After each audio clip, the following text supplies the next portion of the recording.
गोविंदपुर के जंगलपुर ग्राउंड में आजाद sporting club के तत्वाधान में 22 वर्षों के लंबे अंतराल के बाद Shibu Soren memorial football tournament का भव्य आयोजन किया गया।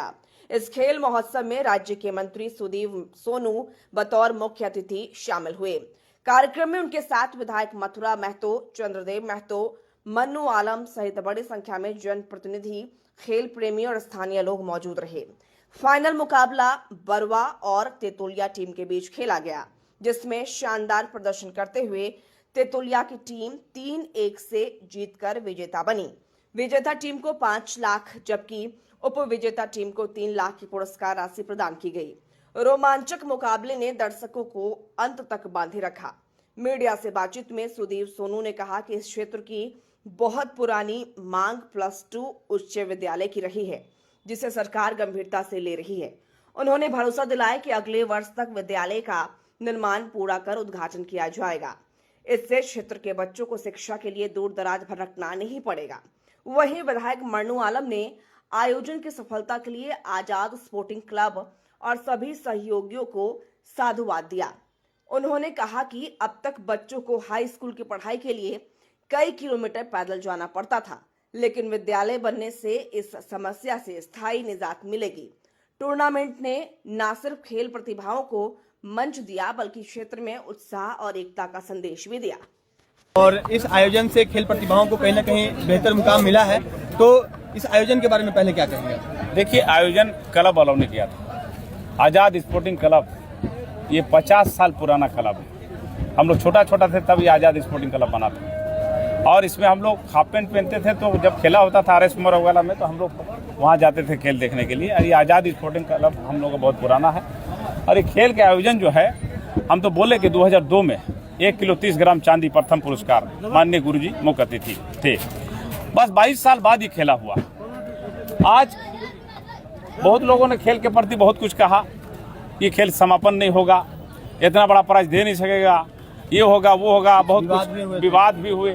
तो कुल मिलाकर के हम यही कहेंगे, हमारे क्लब के लोगों को खास करके, जो हमारे 101 नहीं 200 सैकड़ों बच्चे जो मेहनत किया, रात दिन खटा और ये इस मुकाम तक पहुंचाया। और माननीय मंत्री, माननीय हमारे मथुरा बाबू, माननीय विधायक चंद्रदेव महतो और हमारे अनुपमा सिंह जी और हमारे तमाम जिला परिषद सदस्य, मुखिया और तमाम लोग, पार्टी के जिला अध्यक्ष हमारे लकी सोरेन जी, इसमें बार बार इन्होंने मेहनत किया। और लकी सोरेन जी ने उद्घाटन से लेकर समापन तक दिन रात एक करके इस खेल का समापन करवाया। और यह गुरु जी का नाम था, और इसीलिए सब पार्टी कार्यकर्ता लगा था। और आप सबको भी आप लोगों का भी बहुत सहयोग मिला। 2027 से पहले आपको विद्यालय मिलने की घोषणा करके गए मंत्री जी, कितना उत्साहित है? देखिए, विद्यालय पर बहुत ही लोग इधर उधर की बात 2-4 लोग करते हैं, दूध पीता बच्चा लोग, और उनको पता नहीं कि विद्यालय कहाँ है।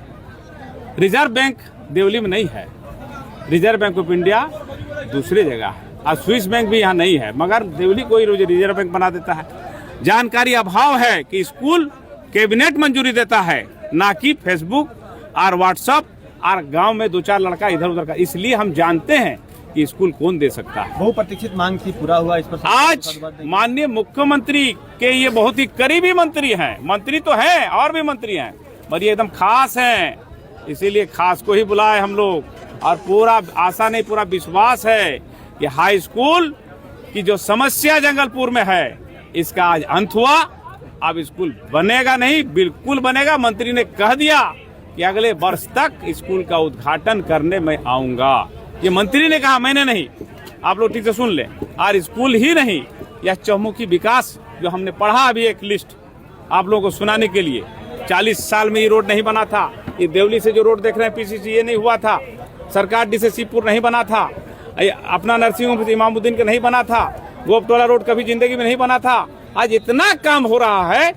हॉस्पिटल कभी बना ही नहीं था, हर पंचायत में हॉस्पिटल बन रहा है। खाली जंगलपुर की बात नहीं, पूरे क्षेत्र में काम हो रहा है। इसलिए हिम्मत है तो हिम्मत है, हिम्मत है तो मुमकिन है। Thank you. हम आपसे आग्रहपूर्वक कहेंगे कि एक बार आप आंकड़ों को देख लें। पूरे हिंदुस्तान में झारखंड प्रारंभिक शिक्षा में ड्रॉप आउट रेट में राष्ट्रीय औसत से पीछे है। हमारे बच्चे ड्रॉप आउट नहीं कर रहे हैं। ये विषय जुदा है कि इस 3 पंचायतों के लिए एक हाई स्कूल बनाने की मांग की स्वीकृति में देरी हुई है वो हमने आज लिया है। माननीय मुख्यमंत्री चूँकि इसके विभाग के मंत्री भी हैं, उन तक ये बातों को पहुंचाऊंगा। और मैंने तो यहाँ पर स्पष्ट कहा कि संभवतः अगले साल के इस टूर्नामेंट से पहले ही ये सुखद घोषणा आप तक पहुँच चुकी होगी। आज के टूर्नामेंट के बारे में थोड़ा बताएं कि कैसा लगा यहाँ दिशोम गुरु शिबू सोरेन की स्मृति में आयोजित इस टूर्नामेंट में आना कहीं ना कहीं एक नैतिक जवाबदेही थी और आकर अच्छा भी लगा। मुझको भी यह लगा कि सुदूरवर्ती इलाके में भी लोग खेल के प्रति जागरूक हैं और सबसे महत्वपूर्ण दिशोम गुरु शिबू सोरेन की स्मृति का यह फुटबॉल मैच चेतन मस्तिष्क तो यह मानता है कि गुरुजी 4 अगस्त को हमारे बीच से चले गए, लेकिन अवचेतन मस्तिष्क अभी भी नहीं मानता। अभी भी लगता है कि गुरुजी अचानक दिख जाएंगे, गुरुजी अचानक मिल जाएंगे। तो हम लोगों को भी इस बात को समायोजित करने में थोड़ा और समय लगेगा, लेकिन फिर भी दिशोम गुरु ने इस राज्य के लिए जो कुछ किया है, कितनी यादें हम जिंदा रख पाते हैं, ये उनके लिए श्रद्धांजलि का एक महत्वपूर्ण स्वरूप होगा। भारत रत्न की मांग की गई थी, लेकिन पद्म विभूषण तक तो आ ही गए हैं। कैसा महसूस हो रहा है सर? मैंने तो अपने संबोधन में कहा कि पद्म विभूषण के लिए पद्म भूषण, विभूषण भी नहीं, पद्म भूषण के लिए भारत सरकार को धन्यवाद। लेकिन झारखंडियों के दिलों में गुरुजी भारत रत्न हैं और जो अगर जनता के दिलों में है तो उस पर मोहर भी लगनी चाहिए। सर, जो पद्म भूषण मिला है तो ये झारखंडियों की संघर्ष है या भाजपा की देन? क्योंकि यहाँ तक भी देने को तैयार नहीं थे। संघर्ष ने तो अलग राज्य बनाया। जब 90 के दशक में मथुरादा और हमारे जैसे लोग अलग राज्य के संघर्ष के आंदोलन में थे तो लोग ये कहते थे कि मझिया झारखंड लतो, ये माझी महतो मिलकर झारखंड ले लतो, यही सवाल चलता था। लेकिन 15 नवंबर 2000 का दिन भी यथार्थ है। ये संघर्ष धरातल पर उतरा और इस राज्य के 2 टुकड़े हुए। दिशोम गुरु शिबू सोरेन का कद पद्म भूषण या भारत रत्न का मोहताज नहीं है। ये हम झारखंडियों की भावनाएं थी और हमें ऐसा लगता था कि झारखंडियों की भावनाओं को उचित सम्मान मिलेगा। मैं पुनः भारत सरकार को धन्यवाद भी देता हूं, लेकिन भारी मन से कि जो उनका कद था, जो उनका वजूद था, उस वजूद के अनुरूप उन्हें सम्मान मिलना चाहिए। सर, एक कबड्डी का जो अपने यहाँ जो मैच होता है उसमें मैट की व्यवस्था खिलाड़ियों को नहीं हो पा रही है अपने जिले में, धनबाद में भी खास करके। आधारभूत संरचनाओं के निर्माण की दिशा में हम लोगों ने पहल की है और मुझको उम्मीद है कि जल्दी ही इस तरह के खेलों के लिए आधारभूत संरचनाओं का हम लोग निर्माण करेंगे। Thank you sir.